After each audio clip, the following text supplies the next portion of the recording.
qu'en France, il y a beaucoup de jalousie, quoi. Le Français est jaloux. C'est un jaloux. Il n'aime pas la réussite. On a applaudi Poulidor, il n'a jamais rien gagné. En France, on est jaloux. On ne supporte pas la réussite. Parce qu'on se dit que si le mec il a réussi, c'est qu'il y a une arnaque quelque part. On ne supporte pas la réussite en France. L'une des vérités qui fait très très mal à accepter, c'est qu'en France, malheureusement, il y a beaucoup de jalousie. Beaucoup de gens ont du mal avec la réussite des autres. Tant que tu es de la norme, c'est-à-dire métro, boulot, dodo, c'est ok. Tout va bien, mais quand tu commences à penser différemment, quand tu commences vraiment à entreprendre, quand tu commences à casser les barrières, c'est là que tu vas vraiment te rendre compte que oui, il y a beaucoup de gens qui sont jaloux, il y a beaucoup de gens vraiment qui vont te mettre les bâtons dans les roues. Et ça, c'est vraiment une mentalité à la française.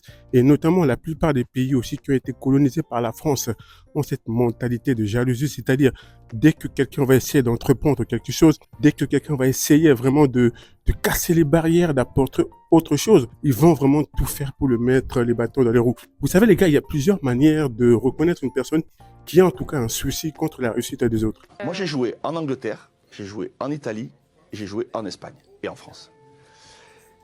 J'ai eu des voitures à chaque fois sympas. Voilà. Je suis arrivé en Italie en voiture, je me rappelle, c'était un concessionnaire qui va m'amener la voiture au centre d'entraînement pour me la faire essayer. Je quitte le centre d'entraînement pour essayer la voiture. Tous les supporters me disaient « Ouais, achète-la, elle est magnifique !»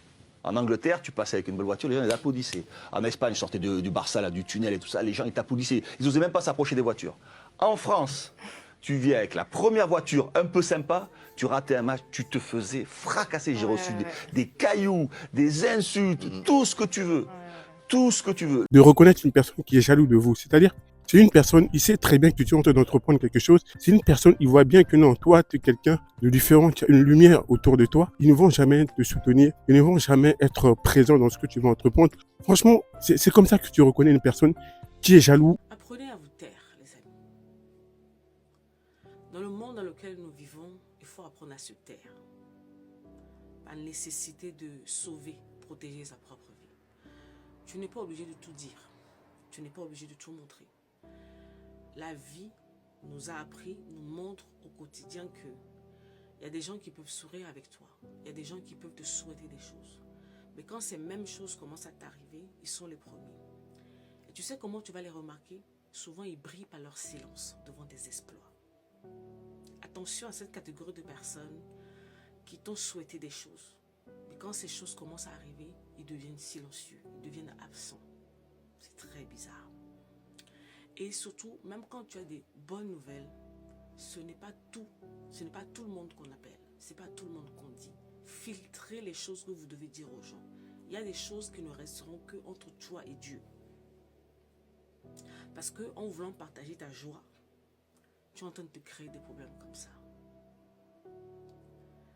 Pour l'instant, si en guillemets, tu n'as encore rien accompli de concret dans ta vie, tu ne vas pas te rendre compte de ce que l'on te dit.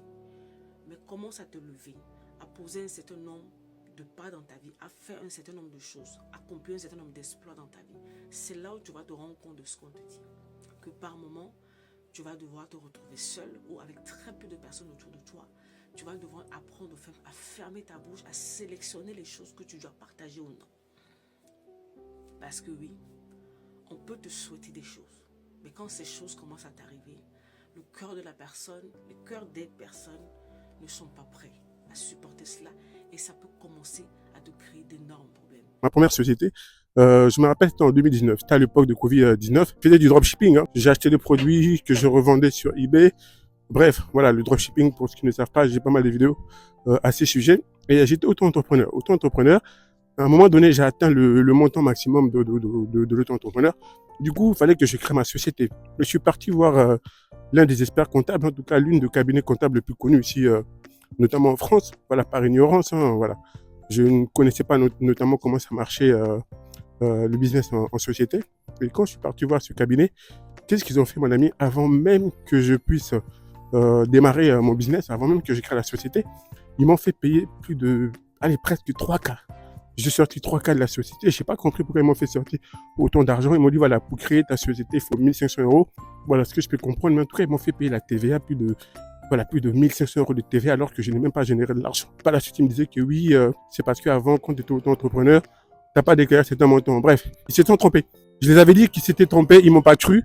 Mais au final, ils se sont rendus compte qu'en fait, ils se sont trompés. Je me suis aussi rendu compte que, en fait, ce n'était que de la jalousie. Le fait de voir un jeune homme, black aussi, qui génère autant d'argent dans le business. Et du coup, en fait, ils ont tout fait pour mettre les bâtons dans les roues. Et même parfois, je me rappelle, quand il fallait avoir certains documents pour ma société, c'était compliqué en fait.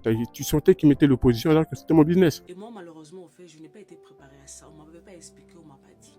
Je me suis retrouvée devant ça et ça m'a beaucoup blessée. C'est comme si je découvrais au fait une autre facette de ces personnes qui étaient autour de moi pendant des années. Et ça m'a fait très mal. C'est une leçon que j'ai appris vraiment dans la douleur parce que bon, moi, je pensais que le cœur de tout le monde était comme ça, était ouvert et que voilà. Malheureusement, non, en fait. Donc, je l'ai appris à mes dépens. Et pour ne pas te retrouver blessé toi-même, commence à filtrer. On ne dit pas tout. La preuve, regarde bien. À chaque fois que tu publies trop tes trucs, à chaque fois que tu montres trop tes trucs, à chaque fois, qu'est-ce qui t'arrive? Tu vas même tirer les conclusions. Quand quelque chose de bien t'arrive, tu fais un exploit. Il y a des personnes qui viennent t'applaudir, te féliciter. Et puis les personnes, en guillemets, sur qui tu comptes, ils brillent par leur silence. Ça veut tout dire. Mais c'est la vie, c'est le cœur de l'homme. Ça ne doit pas te déstabiliser. Tu ne dois pas devenir amer vis-à-vis de ça. Ça fait partie de la vie. C'est à toi de devenir plus sage. Tu vois, ce genre de situation t'amène à devenir plus sage dans la vie. Apprendre à filtrer ce que tu dis. Apprendre à savoir avec qui tu partages, que ce soit tes peines, que ce soit au fait tes réussites. Ce n'est pas tout le monde. Je prie que Dieu te donne des hommes et des femmes, pas beaucoup, même un ou deux, c'est largement suffisant, qui seront là, comme pour tes victoires, et même pour tes pleurs, qui soient là, qui soient vrais, qui soient sincères avec toi. Et n'oublie pas, ce n'est pas parce qu'on te souhaite ces choses que quand ça va arriver, on va t'applaudir. Tu vas être déçu, tu vas être déchanté en fait.